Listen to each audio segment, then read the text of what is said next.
सबसे हैरत कुन और हकीकत बात ये है कि इस दुनिया में बहुत से आदम आ चुके हैं। जब आदम सफ़ीउल्लाह को बनाया जा रहा था तो फरिश्तों ने कहा था कि ये भी ज़मीन पर जाकर फसाद फैलाएगा।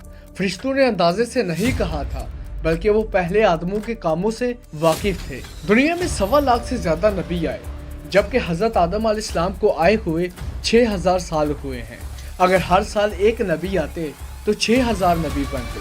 फिर सवाल तो ये पैदा होता है कि बाकी अंबिया हज़रत आदम अलैहिस्सलाम से पहले आए थे, किन कौमों में आए थे, किस ज़मीन पर आए थे और किन सियारों पर आए थे। बहुत से आदमों पर अल्लाह ताला की नाफरमानी, फसाद और गुनाहों की वजह से अजाब नाज़िल हुआ था, जिसकी वजह से वो ख़त्म कर दिए गए।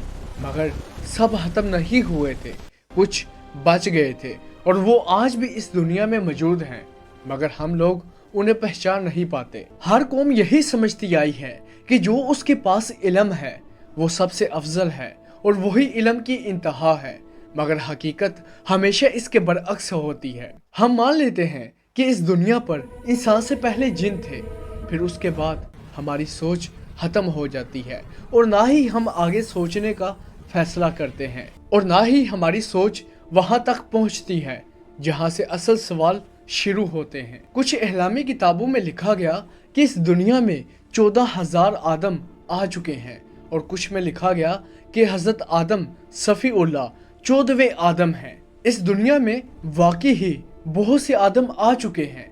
जब आदम सफ़ीउल्लाह को बनाया जा रहा था तो फरिश्तों ने कहा था कि ये भी ज़मीन पर जाकर फसाद फैलाएंगे, क्योंकि फरिश्ते पहले आदमों के हालात से बाखबर थे, वरना उन्हें क्या खबर कि अल्लाह ताला क्या बना रहे हैं और ये ज़मीन पर जाकर क्या करेगा। जबकि लोहे महफूज में मुख्तलिफ ज़बानें, मुख्तलिफ कलमे, मुख्तलिफ जंतर मंतर, मुख्तलिफ अल्लाह के नाम, मुख्तलिफ सूरतें और जादू का अमल भी मौजूद है, जो कि हारूत और मारूत 2 फरिश्तों ने लोगों को सिखाया था और बतौर सज़ा मिस्र के एक शहर बाबल के कुएं में उल्टे लटके हैं और जादू का इल्म उन्हीं से शुरू हुआ था, जो आज तक चलता आ रहा है। हर आदम को उनकी अपनी अपनी ज़ुबान सिखाई गई, फिर उनकी कौम में मुख्तलिफ नबियों को भेजा गया जो कि हदायत के लिए आए थे। तभी कहते हैं कि इस दुनिया में 1.25 लाख नबी आ चुके हैं, जबकि हज़रत आदम सफ़ीउल्लाह को आए हुए 6000 साल हुए हैं। अगर हर साल आते तो वो 6000 बनते, इसीलिए वो हज़रत आदम सफ़ीउल्लाह से पहले भी आ चुके हैं नबी। फिर बाद में कुछ अरसे बाद इन अक़वाम पर इनकी नाफरमानी, फसाद, गुनाहों की वजह से अजाब नाज़िल किया गया। किसी को पानी के ज़रिए गर्क किया गया, मगर चंद को बचा लिया गया, जैसे तूफ़ान नूह में लोगों को बचाया गया था। वो आज भी इस दुनिया पर मौजूद हैं। मगर सवाल तो यहाँ ये है कि आदम सफ़ीउल्लाह को जन्नत से निकाला गया था और जन्नत की मिट्टी से बनाया गया था, तो क्या बाकी आदम को भी जन्नत से निकाला गया था और जन्नत की मिट्टी से बनाया गया था? नहीं, बाकी आदम को उनकी ज़मीन के हिसाब से और उनकी ज़मीन की ही मिट्टी से बनाया गया था और उनके लिए शैतान भी नहीं था, उनके लिए जिन और हबीस ही काफ़ी थे। मगर सवाल तो यहाँ एक और उठता है, क्या सब आदम इसी ज़मीन पर आए थे? नहीं, सब आदम इस ज़मीन पर नहीं आए थे। कुछ आदम मुख्तलिफ सियारों पर भी आए थे और उनकी कौमें आज भी मुख्तलिफ सियारों पर मौजूद हैं। आपने अक्सर सुना होगा कि एलियन कहीं ना कहीं से तो शुरू होंगे और उनके आदम भी तो होंगे। बस यही बात है जो हमारी सोच से बालातर है। बहुत से आदमों के अजाब के निशान आज भी मौजूद हैं, जैसे कि आसार कदीम के शहरों का नमूदार होना, उन पर लिखी ज़बानों का किसी को समझ ना आना। आखिरी आदम सफ़ीउल्लाह, जिनको शंकर जी भी कहा जाता है, उनको सबसे बेहतरीन बनाकर अरब में भेजा गया और इन्हीं की औलाद में से बड़े बड़े नबी भी पैदा हुए हैं, जबकि मुख्तलिफ आदम और मुख्तलिफ ज़ुबानें उनकी कौमों में रह गई और आदम सफ़ीउल्लाह की ज़ुबान सुरयानी ज़ुबान थी, जिनसे अल्लाह ताला फरिश्तों से हम कलाम होते हैं। जबकि हज़रत आदम सफ़ीउल्लाह की औलाद ने दूर दराज सियाहत की तो वो पहली कौमों से मिले, फिर अच्छी जगह यह सब्ज़ा देखकर उनसे बदोबश्त इख्तियार कर ली। अरब में सबसे पहले सुरयानी ज़ुबान बोली जाती थी। شالمو علها مشيخة شلمان بمشيخة الله أمين फिर मुख्तलिफ अक़वामों के मेल जोल से ये अरबी, फ़ारसी, लातीनी वगैरह से मिलती हुई जा अंग्रेज़ी से मिली। फिर मुख्तलिफ जजीरों पर मुख्तलिफ आदमों की औलाद मुकीम थी जो आज भी मौजूद है। फिर उनमें से एक हाना बदोश भी थे जिनकी औलाद आज भी मौजूद है। फिर उनसे होते हुए और कौमें भी दरियाफ्त हुई।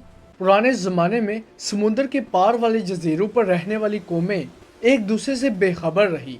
क्यों? क्योंकि इतना दूर दराज सफ़र ना तो चप्पू वाली कश्तियाँ कर सकती थी और ना ही घोड़े कर सकते थे। कोलंबस पहला इंसान था जिसने समुद्री मशीनरी जहाज़ बनाया था, और वो पहला शख्स था जो कि अमेरिका के किनारे तक पहुंचा। तो उसने देखा कि किनारे पर सुरह लोग थे। उसने समझा कि मैं शायद इंडिया आ गया हूँ, इसलिए उनको रेड इंडियन कहा जाता है, जो कि नॉर्थ डकोटा की रियासत में आज भी मौजूद हैं। उन रेड इंडियन की कबीले के सरदार से पूछा गया कि आपका आदम कौन है? तो उसने कहा कि हमारे मज़हब के मुताबिक हमारा आदम एशिया से था जिसकी बीवी का नाम हवा था, मगर हमारी तारीख के मुताबिक हमारा आदम साउथ डकोटा की एक पहाड़ी से आया था और उसकी निशानदही आज भी मौजूद है। हमारी तारीख के मुताबिक हमारा आदम साउथ डकोटा की एक पहाड़ी से आया था। इस पहाड़ी की निशानदेही अब भी मौजूद है। लोग कहते हैं कि अमेरिकन और अंग्रेज लोग इसलिए गोरे हैं, यानी कि उनकी स्किन इसलिए वाइट है कि वो सर्द मौसम में रहते हैं, मगर ऐसा बिल्कुल नहीं है। उन्हीं हितों पर काले आदम की औलाद भी मुकीम है, वो आज तक गोरे ना हो सके। यही वजह है कि हर इंसान का रंग, मजाज, जुबान, खुराक, दिमाग एक दूसरे से मुख्तलिफ है, क्योंकि इनके आदम मुख्तलिफ थे।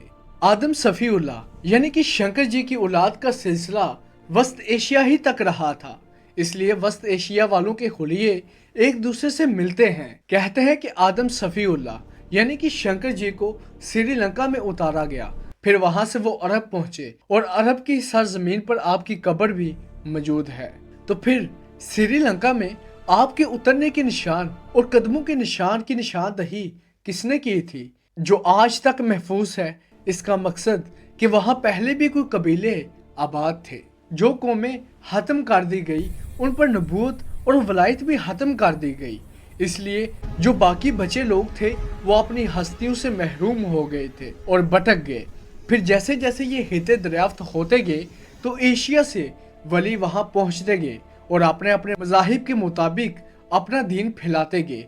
इसीलिए एशिया का दीन पूरी दुनिया में फैला हुआ है, जबकि ईसा अलैहिस्सलाम, हज़रत मूसा अलैहिस्सलाम, नबी पाक सल्लल्लाहु अलैहि वसल्लम, नूह और इब्राहीम अलैहिस्सलाम भी अरब से ही थे।